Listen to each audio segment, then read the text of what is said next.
તો ખ્યાતિકાંડના 9મા આરોપી તરીકે કાર્તિક પટેલની જ્યારે ધરપકડ થઈ ગઈ છે ત્યારે હવે અનેક ખુલાસા થવાની પણ શક્યતા છે। અમારા સંવાદદાતા નરેન્દ્ર રાઠોડ વધુ વિગતે વાત કરવા જોડાયા છે। નરેન્દ્ર, બિનજરૂરી ઓપરેશન કરવા, નિર્દોષનો ભોગ લેવો, તે બાદ 8 આરોપી તો ઝડપાઈ ગયા હતા। 9મો આરોપી કાર્તિક પટેલ હતો, તે પણ હવે સકંજામાં આવી ગયો છે। હવે આગળ ક્રાઇમ બ્રાન્ચ દ્વારા શું તજવીજ હાથ ધરાશે? નરેન્દ્ર,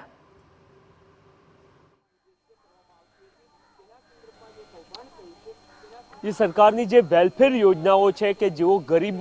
ગરીબો માટે હોય છે અને એ વેલફેર યોજનાનો લાભ લઈને પોતાની તિજોરી ભરવા માટેનો પ્રયત્ન કરનાર કાર્તિક પટેલ ખ્યાતિ હોસ્પિટલના તેઓ ડાયરેક્ટર છે। આ સિવાય કુલ અલગ અલગ ખ્યાતિના નામની 16 કંપનીઓ છે, એ 16 કંપનીના એમડી તરીકે પણ આ જે કાર્તિક પટેલ છે એ હોદ્દા પર છે અને એમની આખરે ધરપકડ કરવામાં આવી છે। મહત્વનું છે કે છેલ્લા 2 મહિનાથી કાર્તિક પટેલ ફરાર હતા। જ્યારે ઘટના બની એ દિવસે TV9ની ટીમ એમના બંગલો, એમની ઓફિસ, તમામ જગ્યા ઉપર પહોંચી હતી ને ત્યારે જ એમને શોધવા માટેનો પ્રયત્ન કરવામાં આવ્યો હતો, પરંતુ ત્યારે જ એ બાબતો સામે આવી હતી કે છેલ્લા 5-4 દિવસથી તે વિદેશ પ્રવાસે સમગ્ર પરિવાર સાથે ગયા છે અને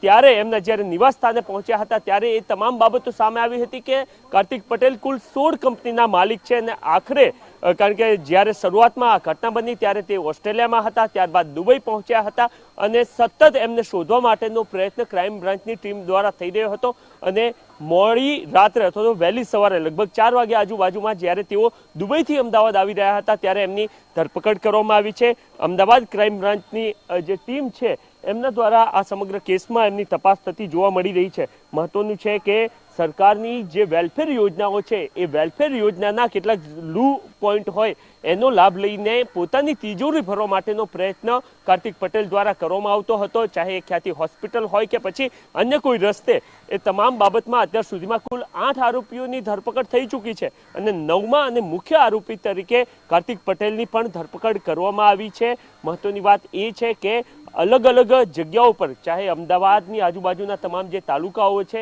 એ તાલુકાઓમાં પહેલા કેમ્પ યોજવામાં આવતો હતો ખ્યાતિ હોસ્પિટલ થકી અને એ કેમ્પમાં જે લોકોને કેટલીક પોતાની બીમારીઓ જણાય તો એ તમામ લોકોને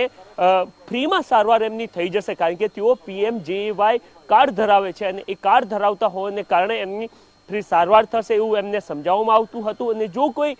દર્દી એવું કહે કે ના એમને ઓપરેશન કરાવવાની જરૂર નથી, સ્ટેન્ટ મૂકાવવાની જરૂર નથી, તો એમને કોઈકને કોઈક રીતના અથવા તો આરોગ્યની રીતના એમને ડરાવવામાં આવતા હતા અથવા તો એમને એવું કહેવામાં આવતું હતું કે એમને ફ્રીમાં સારવાર થશે અને તેઓ સંપૂર્ણ સ્વસ્થ થઈ જવાના છે। એટલે આ રીતના સરકારની જે વેલફેર યોજના છે એનો લાભ લેવામાં આવતો હતો અને એ સમગ્ર ટીમ કેવી રીતના કામ કરતી હતી એને લઈને અત્યાર સુધી અલગ અલગ ખુલાસાઓ થઈ ચૂક્યા છે। કુલ 8 આરોપીઓની આ સમગ્ર ઘટનાક્રમમાં ધરપકડ થઈ ચૂકી છે અને એમની સામે તપાસ પણ ચાલી રહી છે। ત્યારે 9મા અને મુખ્ય આરોપી તરીકે કાર્તિક પટેલની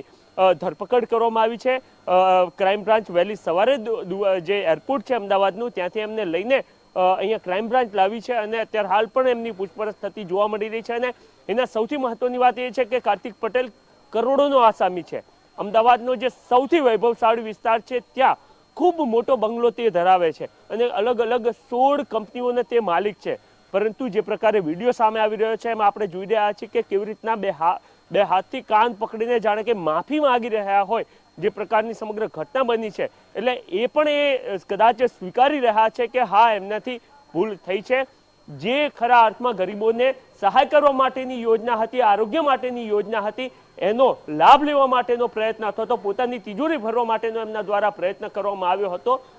એ જ્યારે બહાર સમગ્ર ખેલ આવી ગયો છે અથવા તો 2 લોકોના જ્યાં નિધન થયા છે ત્યારે એ 2 લોકોના મૃત્યુના પણ તેઓ આરોપી છે, ત્યારે તેઓ માફી માંગતા પણ વિડીયોમાં જોવા મળી રહ્યા છે અને પોતાની ભૂલ સ્વીકારતા પણ તે જોવા મળી રહ્યા છે। પરંતુ ખૂબ કરોડોના તેઓ આસામી છે, અલગ અલગ 16 કંપનીઓ અમદાવાદ અને સમગ્ર રાજ્યમાં ધરાવે છે, ત્યારે એમની ધરપકડ થઈ છે। ત્યારે આગામી સમયમાં પૂછપરછ પણ થશે કે આખરે કેવી રીતના સમગ્ર ખેલ ખેલવામાં આવતો હતો રાજ્ય સરકારનું અથવા તો PMJAY યોજના સાથે સંકળાયેલા તમામ જે અધિકારીઓ છે એ પણ આ સમગ્ર ખેલમાં કેવી રીતના સામેલ હતા એ સહિતની 360 ડિગ્રીથી આ કેસમાં તપાસ થતી જોવા મળશે અને એમાં વધારે ખુલાસા થતા જોવા મળશે। લગભગ 10 અથવા તો 11 કલાકની આજુબાજુમાં ક્રાઇમ બ્રાન્ચના જે ઓફિસર છે એમના દ્વારા પણ પ્રેસ વાર્તા સંબોધવામાં આવશે અને એમાં કાર્તિક પટેલ અત્યાર સુધી ક્યાં ક્યાં ગયો હતો, કોને કોને એમના દ્વારા મદદ કરવામાં આવી હતી અથવા તો આ સમગ્ર ખેલ કેવી રીતના કરવામાં આવતો હતો એને લઈને વધારે ખુલાસા થતા પણ